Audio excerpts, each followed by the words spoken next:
pembelajaran. Nah sekarang ada temennya yang nggak masuk? Tidak ada. Jadi semua hadir ya.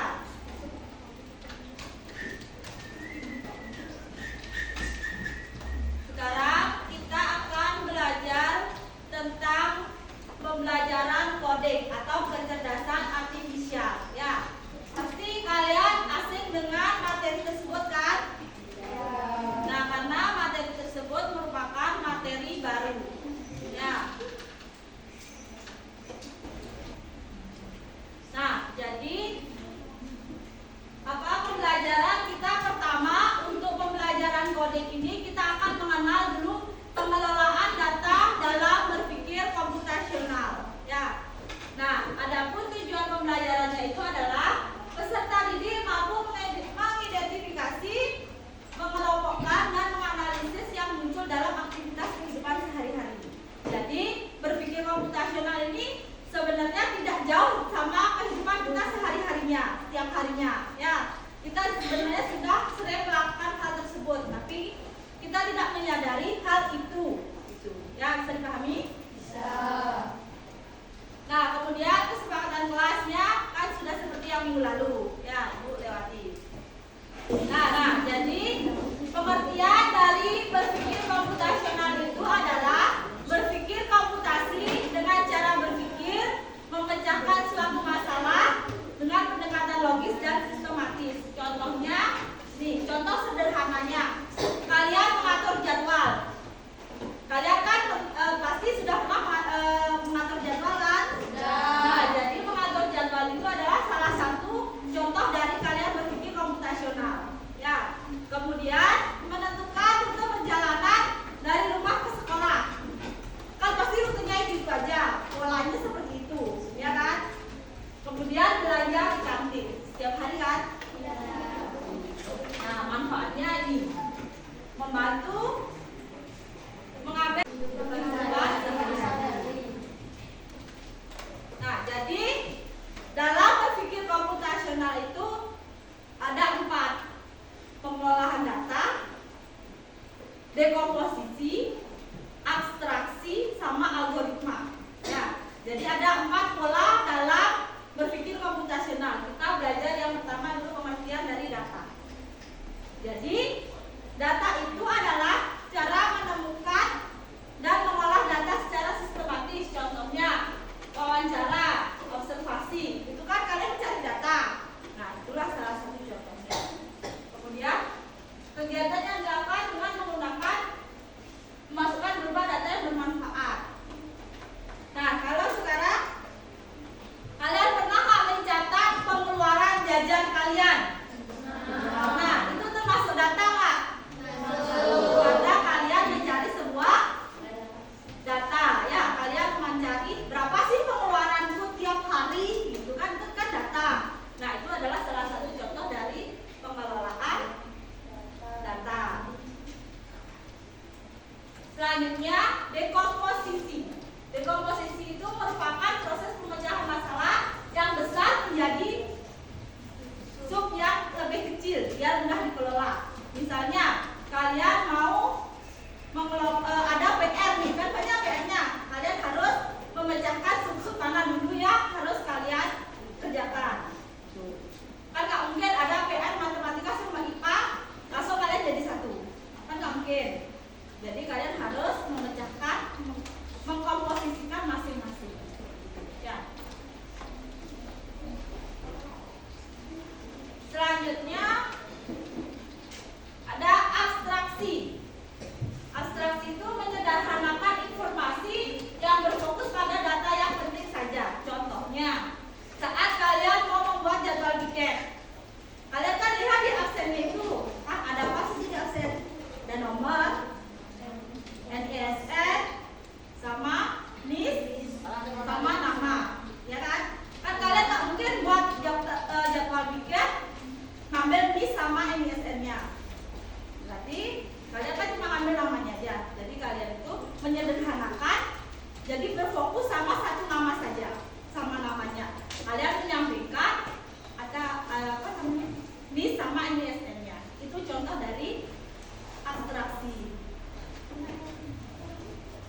misalnya nih kategorinya banyak yang temen kelompoknya uangnya pakai jajan, berapa orang jumlahnya, ya paham?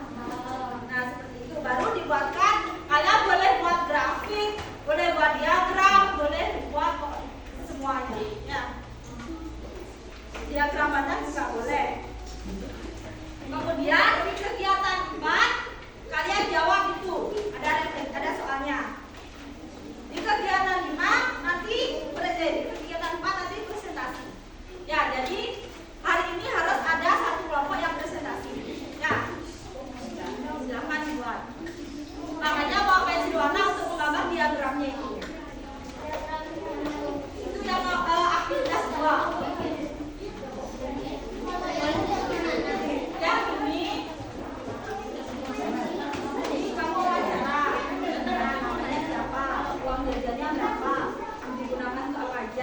Kemudian hari terbanyaknya apa?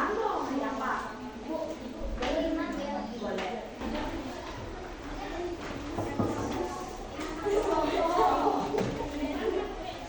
Satu orang boleh nama kelompok, sisanya wawancara ketemunya. Jadi biar cepat, ya. Itu ada lembar pertanyaannya di situ. Satu kelompok wawancara, satu kelompoknya gantian.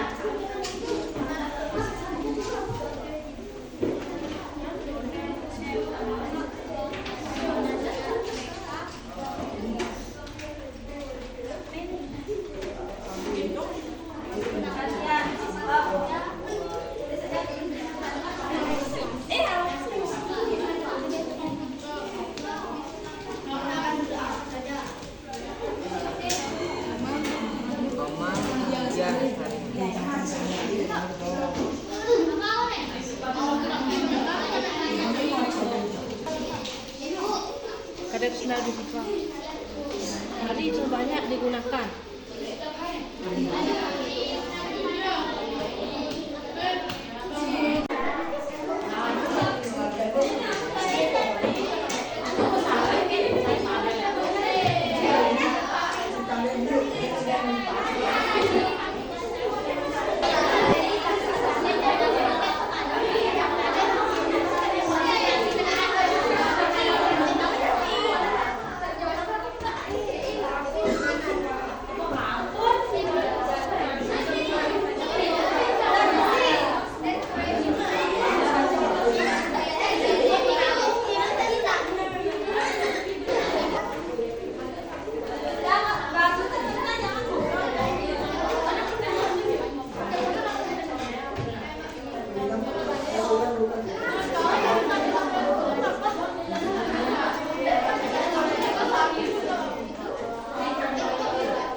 Sing juga ini waktu videoan. Nanti nyambung lagi.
kebanyakan di